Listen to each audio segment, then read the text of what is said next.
बिस्मिल्लाहिर्रहमानिर्रहीम। अस्सलाम वालेकुम स्टूडेंट्स। 7th क्लास के स्टूडेंट्स अपनी मैथ्स की बुक्स ओपन कर लें। कल जो हमने एक्सरसाइज ख़त्म की थी वो थी हमारे पास 2B। आज जो हमने एक्सरसाइज स्टार्ट करनी है वो हमारे पास 2C। इसका फर्स्ट क्वेश्चन क्या है? Compare the following rational number by substituting less than, equal than और ग्रेटर दैन साइन। ठीक है, ये तीन साइन इन्होंने हमें दिए हैं, लेस दैन, ग्रेटर और इक्वल साइन। ठीक है, इन तीनों साइन को आप लोगों ने, तीनों में से किसी एक साइन को आप लोगों ने इन वैल्यूज़ में यूज़ करना है और आप लोगों ने बताना है कि ये हमारे पास लेस दैन होगी, ग्रेटर दैन होगी या इक्वल होगी। अब इसका फर्स्ट पार्ट देखें, 2/9 इंटू 13/21। अब ये हमारे पास दो वैल्यूज़ हैं, यहाँ पे दरमियान में कौन सा हमारे पास साइन लगेगा? अब देखें, 2 छोटा होता है या 13? 2 छोटा होता है ना और 13 बड़ा होता है, तो हमारे पास यहाँ पे कौन सा साइन लगेगा? लेस दैन वाला, यानी कि ये वाला साइन लगेगा।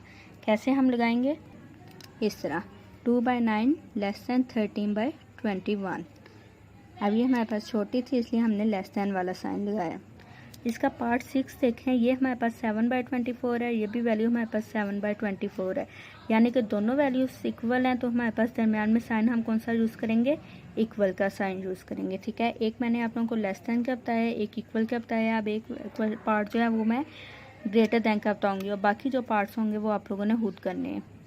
पार्ट 4 इसका देखें, 18/3 और दूसरी वैल्यू हमारे पास क्या है? -5/2। ठीक है, यहाँ पे हमारे पास ये जो वैल्यू है ये हमारे पास क्या है? ग्रेटर है। 18 बड़ा होता है या -5/2 बड़ा होता है, तो इसलिए हमारे पास कौन सी वैल्यू बड़ी है? 18 वाली। ठीक है, 18/3 हमारे पास ग्रेटर है, तो यहाँ पे हमारे पास कौन सा साइन आएगा? ग्रेटर का। एक बात आप लोगों ने याद रखनी है, जब हमारे पास पॉजिटिव में यानी कि प्लस में जो वैल्यूज आएंगी ना, उसमें 0, 1, 2, 3 अप टू सो ऑन, ये वाली 0 के बाद 1 बड़ा होगा, फिर उसके बाद 2, उसके बाद 3। जब हमारे पास माइनस में अगर कोई वैल्यूज आएंगी ना, तो उसमें हमारे पास 0 सबसे बड़ा होगा, उससे छोटी जो वैल्यू होगी वो -1 होगी, उससे छोटी -2, उससे छोटी -3। यानी कैसे? ये देखें, हमारे पास अगर पॉजिटिव में वैल्यूज़ हैं तो सबसे बड़ा 0, फिर उससे बड़ा 1, फिर उससे बड़ा 2, उससे बड़ा 3 अप टू सो ऑन। अगर हमारे पास नेगेटिव में वैल्यू हो तो सबसे बड़ा 0, उससे छोटी वैल्यू -1, उससे छोटी -2, उससे छोटी -3, उससे छोटी -4। यानी कि नेगेटिव में जो सबसे छोटी वैल्यू होती है वो हमारे पास क्या होती है? बड़ी होती है। अब इसका पार्ट 5 देखें, हमारे पास -11/7 है और ये हमारे पास क्या है? -33/14। अब यहाँ पे हमारे पास कौन सा साइन होगा? मैंने आप लोगों को भी बताया कि जो हमारे पास -1 होगी वो सबसे छोटी होगी, फिर उससे बड़ी -2, उससे बड़ी -3, इस तरह जाती जाएगी। अब यहाँ पे हमारे पास सबसे छोटी कौन सी वैल्यू आ रही है? -11/7 और दूसरी हमारे पास कौन सी है? 33/14। यानी कि जो सबसे बड़ी वैल्यू हमारे पास होगी ना, वो हमारे पास छोटी वैल्यू होगी, जो सबसे छोटी वैल्यू होगी वो हमारे पास क्या होगी? बड़ी वैल्यू होगी। इसलिए हमारे पास यहाँ पे ग्रेटर का साइन हम कैसे यूज़ करेंगे? इसको हम इस तरह लिखेंगे। ठीक है, -11 बड़ा होगा और -33 छोटा होगा। हमारे पास माइनस वाली वैल्यू में जो छोटी वैल्यू होती है वो बड़ी होती है, हमारे पास जो बड़ी वैल्यू होती है वो हमारे पास छोटी वैल्यू होती है। इसके जो बाकी पार्ट्स हैं इस क्वेश्चन के वो आप लोगों ने खुद करने हैं। सेकंड क्वेश्चन है इसका, arrange the following in ascending order as well as descending order. यानी कि इन वैल्यूज़ को हमने अरेंज करना है असेंडिंग ऑर्डर में भी और डिसेंडिंग ऑर्डर में भी। असेंडिंग ऑर्डर में हमारे पास क्या होता है? छोटी वैल्यू से बड़ी की तरफ जाना, और डिसेंडिंग में हमारे पास क्या होता है? बड़ी वैल्यू से छोटी की तरफ आना। ठीक है, अब यहाँ पे अगर हम देखें तो ये हमारे पास किस फॉर्म में वैल्यूज़ हैं? 1/8, 2/13, 1/2, 7/2, 5/2। इसको हमने असेंडिंग में भी करना है और डिसेंडिंग में भी करना है। वो हम कैसे करेंगे मैं आप लोगों को बताती हूँ। इसका अगर हम कंफ्यूज ना हो कि हमारे पास कौन सी वैल्यू ठीक है कौन सी नहीं ठीक, तो इसका एक मेथड है वो मैं आप लोगों को करवाती हूँ। इजी है ताकि आप लोगों को समझ भी आ जाए और आप लोग कंफ्यूज भी ना हो कौन सी वैल्यू हमने पहले लिखनी है और कौन सी बाद में लिखनी है। उस मेथड से मैं आप लोगों को क्वेश्चन करवाऊँगी, आप लोगों ने उसी मेथड से इसको सॉल्व करना है। तो वो मेथड मैं आप लोगों को बताती हूँ। इसमें सबसे पहले हमने क्या करना है, जो हमारे पास नीचे वैल्यूज़ लिखी हुई हैं ना, उनका हमने क्या ले लेना है? एलसीएम। एलसीएम लिया तो हमारे पास ये वैल्यूज़ आ गई। अब इसके एलसीएम को सबको आपस में मल्टीप्लाई करना है। ठीक है, मल्टीप्लाई करेंगे तब हमारे पास क्या वैल्यू आएगी, और तब जो हमारे पास वैल्यू अगर हम मल्टीप्लाई करके देखते हैं हमारे पास क्या वैल्यूज़ आती है। मल्टीप्लाई करें तो हमारे पास आंसर आता है 104, यानी कि 104। ठीक है, अब हमने ये जो वैल्यूज़ लिखी हुई हैं इनको हमने ऐसी वैल्यूज़ के साथ मल्टीप्लाई करना है कि हमारे पास इधर ऐसी वैल्यू के साथ मल्टीप्लाई करना है कि हमारे पास नीचे वाली जो वैल्यूज़ है ना सब की, उन सब का आंसर्स, उन सब की वैल्यूज़ जो हैं वो सेम हो जाएं। ठीक है, अब उनको हमने एलसीएम लिया था 104 आया था। 8 को अब हम किसके साथ मल्टीप्लाई करेंगे तो 104 आएगा, वो इधर लिखना है और सेम वैल्यू इधर भी लिखनी है वही। 13 को किसके साथ मल्टीप्लाई करेंगे तो 104 आएगा, जो वैल्यू आप लोगों ने इधर लिखनी है वही यहाँ पे भी लिखनी है।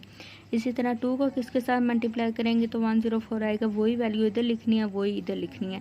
सेम इसी तरह यहाँ पे भी और इधर भी। ठीक है, अब हम 104 को डिवाइड करते हैं 8 के साथ, क्या आंसर आता है हमारे पास।